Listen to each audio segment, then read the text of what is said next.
Bonsoir Twitch, bonsoir YouTube, bienvenue sur cette chaîne incroyable qu'est celle de Rivière d'Acide.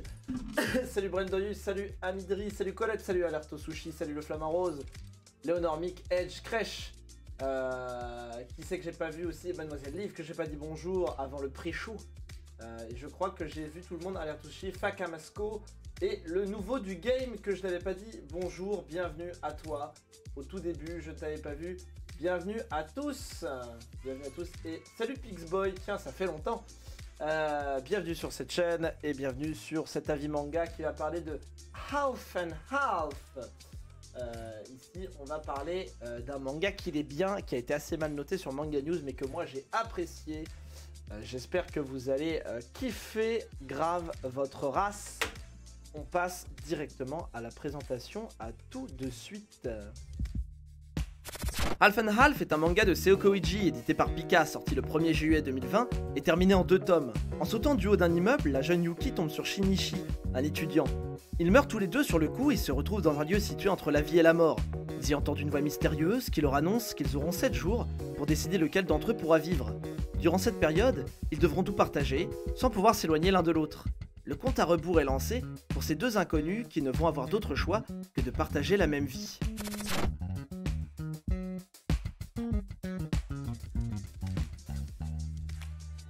Et vu que je suis un sac à merde, j'ai oublié de préparer certains trucs, mais vous inquiétez pas, je suis presque dispo.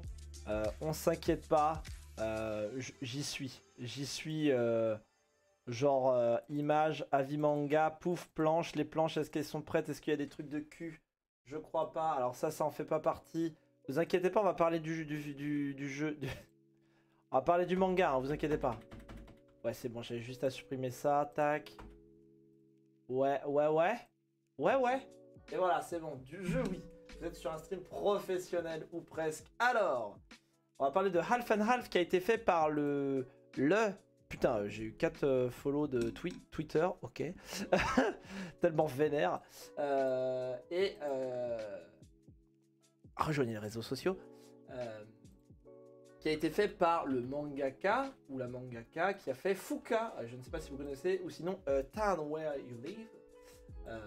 Du coup, c'est assez plaisant. Moi, je trouve en termes de dessin. Mais ça on va en parler après. Alors comme vous avez pu le voir, oui je cherche mes infos là, je suis en galère. Ah mon dieu.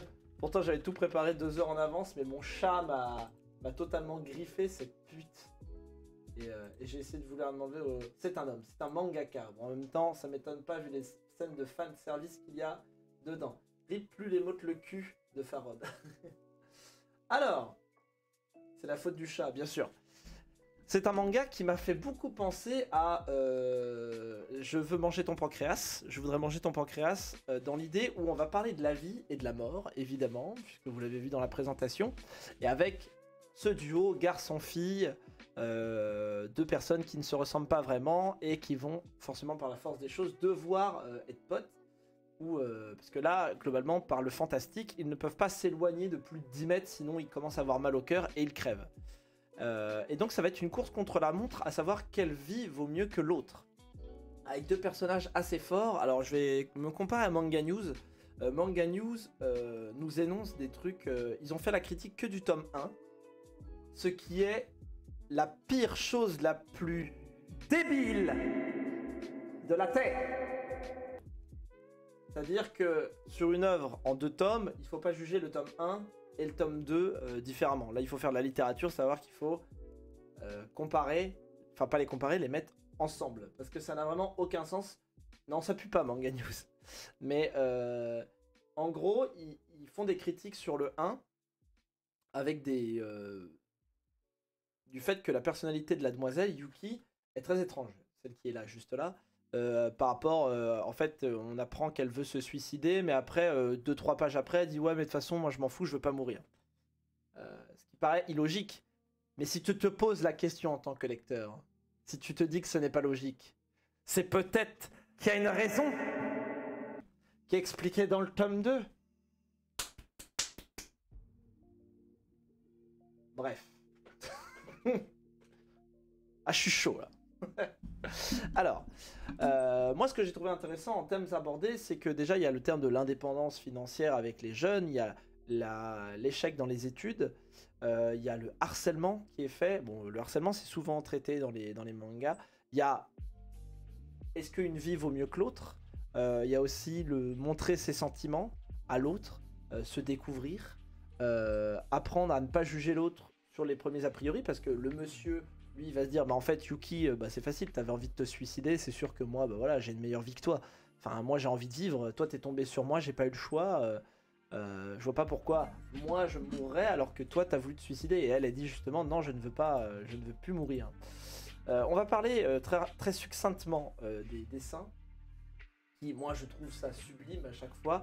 Enfin, si vous aimez bien son style, alors ça déjà, ça c'est super. Moi j'adore. Elle s'appelle Yuki. Ouais, elle s'appelle Yuki. Et c'est Shinichi pour le monsieur. En fait, l'auteur Kuji Seo, il arrive en fait à faire vraiment il arrive à faire des belles nuances de noir et blanc. C'est-à-dire que dans son dessin, il fait toujours des bonnes nuances noir et blanc, et il a aussi un style très effilé. Alors ça fait très manga, hein, ça fait très goutte d'eau. L'auteur dessine bien, oui. Ah oui, tout à fait. Et bon voilà, vous le voyez là à peu près. Vu que chacun ressent ce que l'autre ressent, si Shinichi se fait une baffe, elle se prend une baffe. Et évidemment, vu qu'ils ne peuvent pas se quitter, ils sont obligés de vivre ensemble pendant 7 jours. Et c'est un garçon, et les garçons, ils aiment bien se masturber. Et du coup, quand il ressent le plaisir total, elle ressent le plaisir total, et il y a une vanne avec ça, c'est-à-dire elle lui interdit de se masturber pendant 7 jours, et évidemment pour les hommes, ne pas se masturber pendant 7 jours, c'est impossible. Bon bref, ça on va parler du fan service et du côté un peu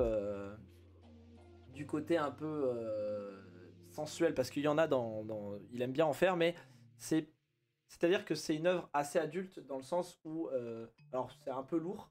Ça me semble un peu vide niveau décor, mais le dessin non, les décors sont très bien. Moi, je sais pas.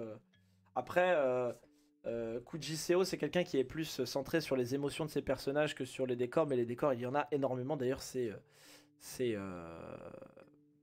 un pan assez fort du truc à un moment donné. Après, ils sont dans un appartement, donc le décor n'est pas là, on est plus centré sur le scénario. Moi, je dis aise. Donc, ce qui va être intéressant, ça va être la comparaison au début de la vie de l'autre. Et puis après, comment on va essayer de se mettre d'accord. Parce qu'en fait, tout l'enjeu, c'est que les deux personnages se mettent d'accord sur qui va mourir. Moi, vous me mettez dans la même pièce que quelqu'un d'autre. Évidemment, je vais défendre mon bouc gras, et lui aussi. Et là, petit à petit, on va apprendre le background des deux personnages, apprendre à détester l'un, puis moins aimer l'autre. Même si, globalement, c'est plutôt Shinji qui est le personnage principal, mais ils sont vraiment sur un esprit d'égalité. Shinji est plus le narrateur, mais parfois ça bouge un peu. C'est un peu bizarre d'ailleurs dans la formulation du manga. Il y a des fois ça bouge un peu. Et en fait, le tome 1 est assez ok. Le poignet de ta vie est assez ok, c'est-à-dire qu'il n'est pas non plus fou. Mais arrivé au tome 2, c'est là que le manga arrive à trouver des vraies scènes qui percutent, à savoir des solutions qu'il trouve à la mort, qui sont assez intéressantes. Et aussi, le manga va pas vous laisser sur votre faim. C'est-à-dire que on va trouver une solution de comment ça va se passer. Il y a évidemment des choses qui vont être un peu clichetons dans ce genre de manga, qu'on voit un peu... Enfin, moi j'ai vu des trucs à des kilomètres. Mais après, c'était pas grave parce que c'est plus une note d'intention que c'était quand même bien réalisé. Et c'était pour justement pousser les personnages dans certaines émotions pour qu'ils réagissent entre les uns et les autres. Pour que Shinji réagisse et que Yuki justement se délivre pour réagir à la réaction de Shinichi. Et ainsi de suite en fait. Ce qui est important dans ces mangas-là, c'est aussi d'avoir une véritable... Parce que dans la critique de Manga News, ils disent qu'ils sont insupportables, alors que moi je les ai trouvés très touchants en fait. Les deux veulent pas mourir en fait, donc c'est évident qu'ils vont être un peu vénères au départ. Et en fait, votre relation que vous allez avoir avec les deux personnages va évoluer comme leur relation à eux, c'est-à-dire qu'ils vont passer de tous les deux à un peu des personnages un peu archétypes et un peu froids, à avoir beaucoup plus de chaleur, surtout pour Yuki. Shinichi, il a beaucoup de rondeur au début comme personnage, je dirais. Yuki, elle est très carré, elle a vraiment... Salut Valentine! elle a vraiment des idées a priori. Au pire, ils deviennent des fantômes et montent en l'air les forces suprêmes qui leur demandent de choisir. Ah, bien sûr, ça marche pas comme ça. Hein. Et du coup, c'est beaucoup plus plaisant de découvrir Yuki en fait. Même si c'est Shinichi qu'on va découvrir au début via d'autres personnages. Alors, il y a des choses qui sont un peu rapides, à savoir la relation entre les deux. Bon, bah, elle doit évoluer en 7 jours, donc ça va un peu vite. Et il y a des conclusions qui sont prises un peu vite, mais ça s'explique par le scénario qui veut ça. Et en même temps, vu ce qu'ils sont en train de vivre, moi je ne trouve pas ça illogique. D'ailleurs, il y avait une petite théorie dans le manga qui dit que tous les êtres vivants au monde ont 2 milliards de battements à vivre, quoi qu'il arrive sur votre espérance de vie, a priori. Et que donc, quand tu as le cœur qui bat vite, quand tu es stressé, bah, tu perds de l'espérance de vie. Enfin voilà, bref, il y avait un truc que j'aimais bien. Bref. Et tout le scénario, en fait, est vraiment bien fait sur la construction des personnages, sur le rapport à la mort, sur le rapport à l'autre, sur... Vraiment, c'est vraiment bien fait, c'est assez calme. Et la conclusion est totalement réussie. Et c'est surtout pour ces doubles pages que j'ai adoré.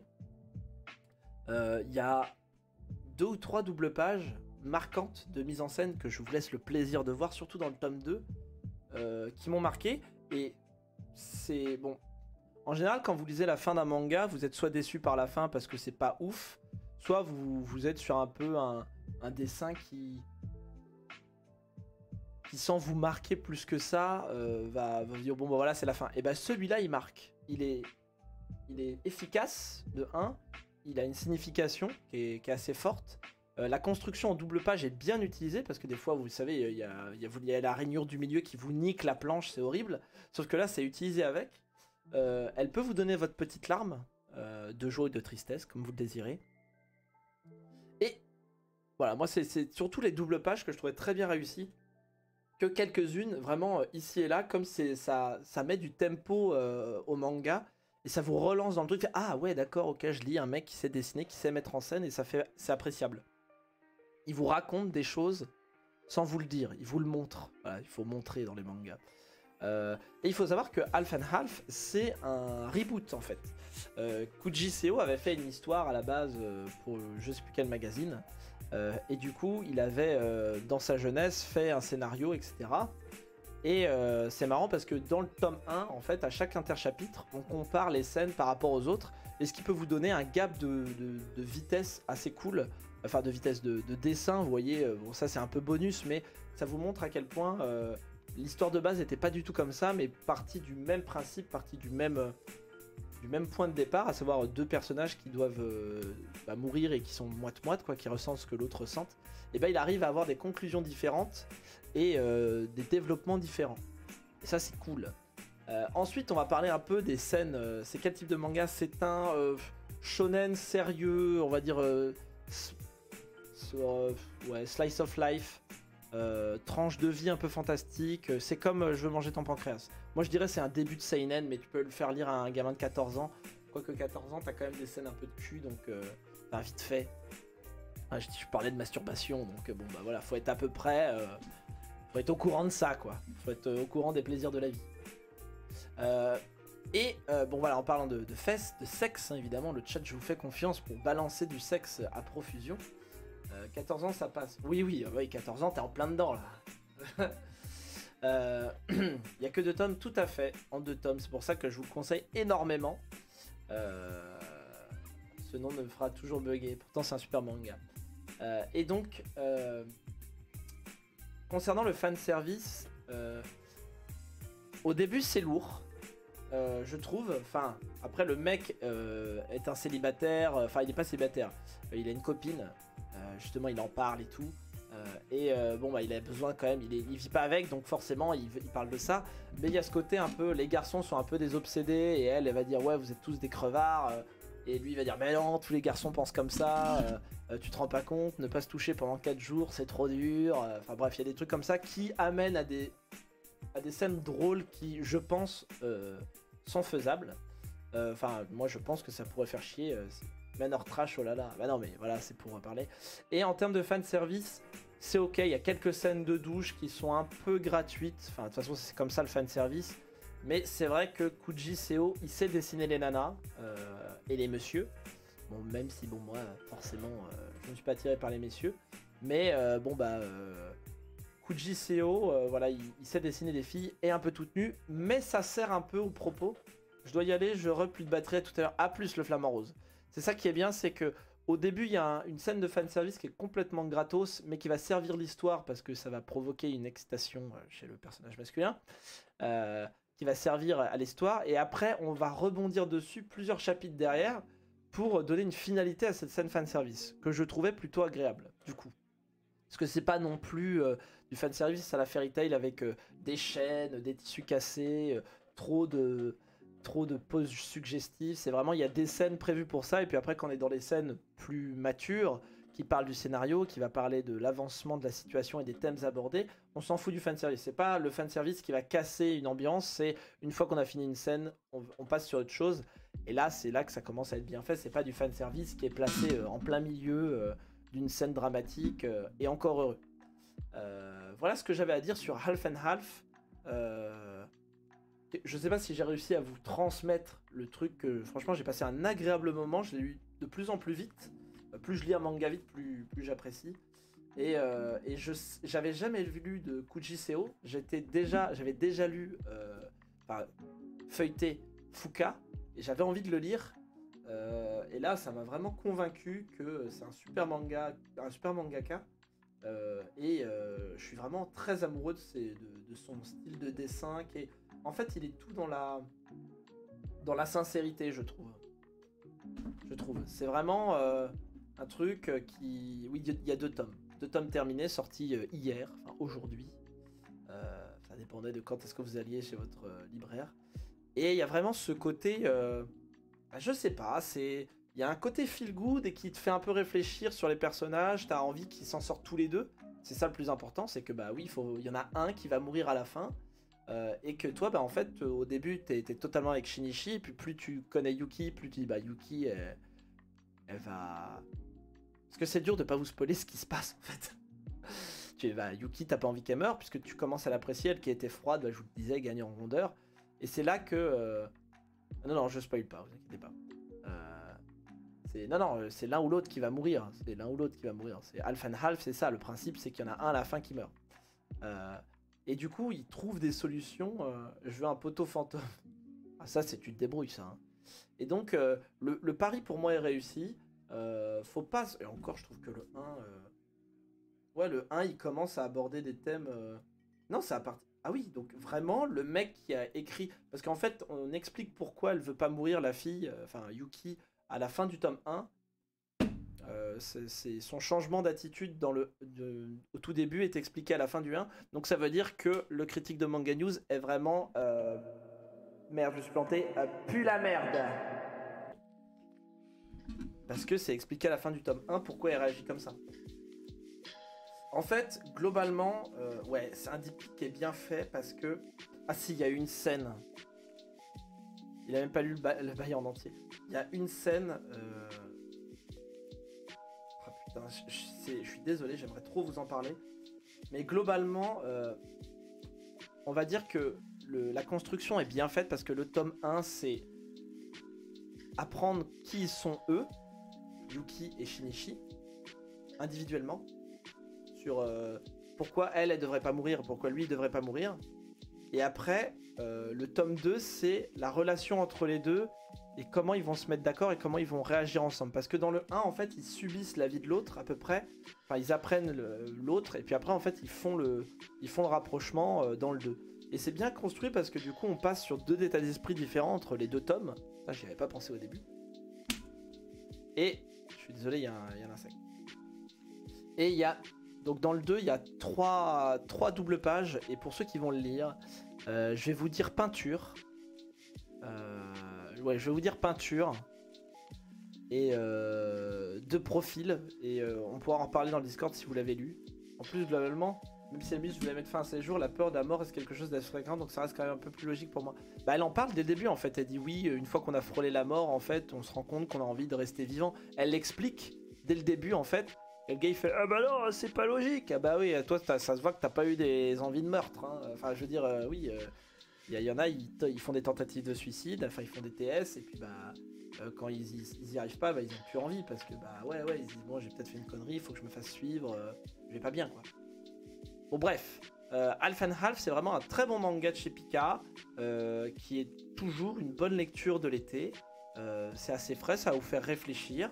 Ça va être c'est une série terminée, enfin c'est un diptyque donc je dirais pas que c'est une série. Ça prend son temps, il n'y avait pas besoin de plus en termes de longueur, ça raconte bien. Il fallait 400 pages pour raconter cette histoire, c'est bien fait. Bon, moi, j'aurais bien voulu passer un peu plus de temps avec les personnages parce que je les ai appréciés.